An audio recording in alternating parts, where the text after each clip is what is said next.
小登山ですか？生富士山です。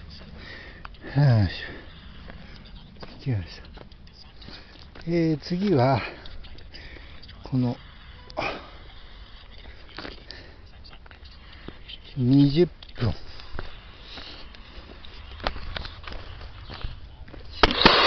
So what we're doing is taking our V, shift to 4 positions to the left. 4, what else do we have? U and... If we use the key value of 4 and decrypted that ciphertext, we would have got the plaintext RSDUD. Now these are very short plaintexts. So which one do you think is the correct one? Steve. Okay, so this is a principle that we'll see arise. When we encrypt something, some plaintext with a key, we get ciphertext. If you decrypt that ciphertext with the correct key, that is the same key in this case, 3, you'll get plaintext that makes sense, that we can recognize. But if you decrypt that ciphertext with the wrong key, it is the wrong key because I actually encrypted using the value of 3. If we use a key of 4, we'll get a plaintext value which doesn't make sense. And we'll be able to recognize that. The attacker or the user will be able to recognize something went wrong here. I got ciphertext, I decrypted with key 4, I got plaintext message that doesn't make sense. So I know someone who encrypts a plaintext message will start with a sensible plaintext message. That'll be a principle that comes up. Decrypting with the wrong key gives, we'll say, random characters and can be recognized as being incorrect. So that's an example of a substitution cipher. Any questions? The purpose of this example is not for you to really remember the Caesar cipher, that the details are not important, but just to know that, right, this is a substitution.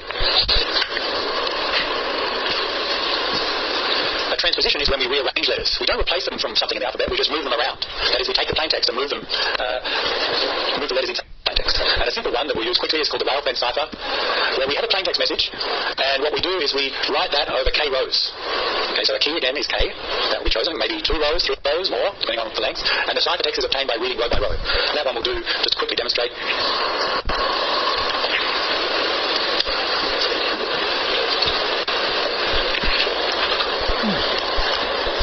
Let's say we have some plain text, and for the demo it needs to be a little bit longer.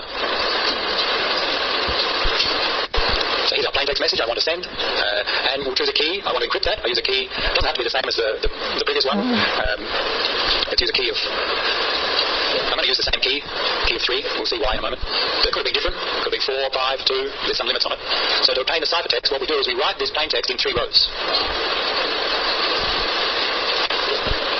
It doesn't have to be in diagonals, but you'll see it's a little bit easier to read. H-E-L-L-O, hello.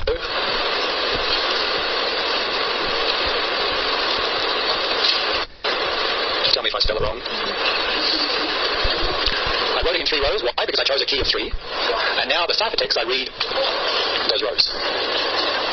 The ciphertext from this encryption is H-L-T-E-C-I, the first row, then the second row,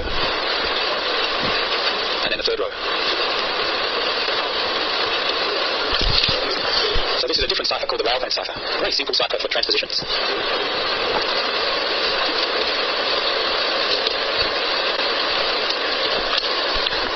This is a transposition cipher because all we're doing is rearranging the letters in the plaintext. The set of letters in the ciphertext is identical to the set in the plaintext. We don't have any letters in there. So there were 2 L's in the plaintext, there are 2 L's in the ciphertext. So it's just a rearrangement, whereas with the Caesar cipher we substitute with other letters, potentially other letters. So that's the difference between substitution and transposition. So the simplest ciphers are very insecure. They have a number of weaknesses. But that's not the point. The point is that the 2 operations are demonstrated. How would you break these ciphers? That is, if you're an attacker and you know the ciphertext but you don't know the key, how would you find the plaintext? Maybe starting with the rail fence cipher. If you knew the value of the ciphertext, what would you do to try and find the plaintext? You don't know the key. You don't know it's 3 rows. What would you do? Guess what? Guess the key. Okay, so there may be a limited value of keys here. It's actually limited by the length of the plaintext. If you have a very long plaintext, you could, let's say we have a plaintext of millions of letters, a very long document, then the number of keys, there are many possible keys. Maybe you can do better than just guessing the key. So yes, you could guess the key, decrypt, see if you get plaintext that makes sense. If not, try another key. If not, another key. Can you do it better than that? Write a program. What would your program do? Guess the key. keys, I want to be smarter than guessing the keys. Not necessarily faster, smarter. Well, it turns out that you could look for some patterns in the ciphertext based on your knowledge of English and your knowledge that certain characters go together. In English, it's not very often that you have T followed by L in a word.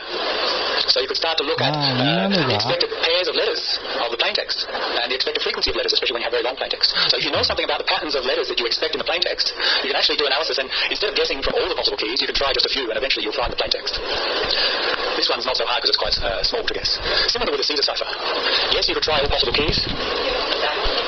How many possible keys are there with this Caesar cipher? How many keys would you try if you had to try them all? We said the Caesar cipher shifts by k positions. What's the largest value of k that we have? 25 or 26 maybe.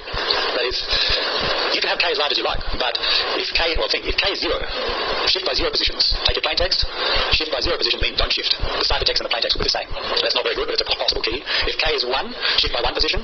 If it's 2, we did with 3. If it's 26, start with the letter A, shift 26 positions to the right, and you actually come back to the letter A, which is the same as shifting by 0 positions. 27 is the same as shifting by 1 position. So in fact, in the Caesar cipher, there are only 26 possible different keys. So an attacker just has to try all those 26 values. One of them will give them the right plaintext. That's called a brute force attack. But again, there are more intelligent attacks. And if you analyse, especially with long ciphertext, if you analyse the structure of the number of letters,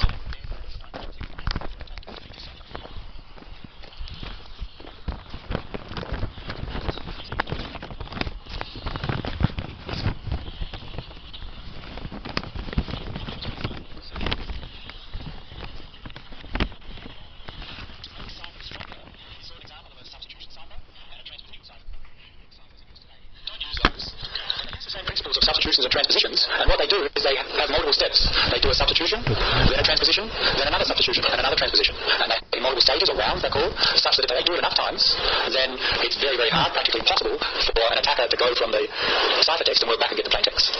So that's what a product system does. I will not go through the example, but basically apply the Caesar cipher on your plaintext, and then apply the railfence cipher, mix up the letters, and then apply the Caesar cipher again, and then apply the railfence cipher again, and eventually, after multiple applications, you'll get a ciphertext, and it can be seen that ciphertext is very hard to work back to get the plaintext without guessing the key. And that's the principle that many ciphers are built on today.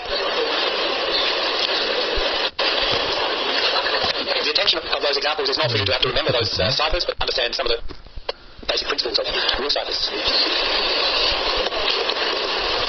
So we saw something about the attacks that can take place. What does the attacker want to do?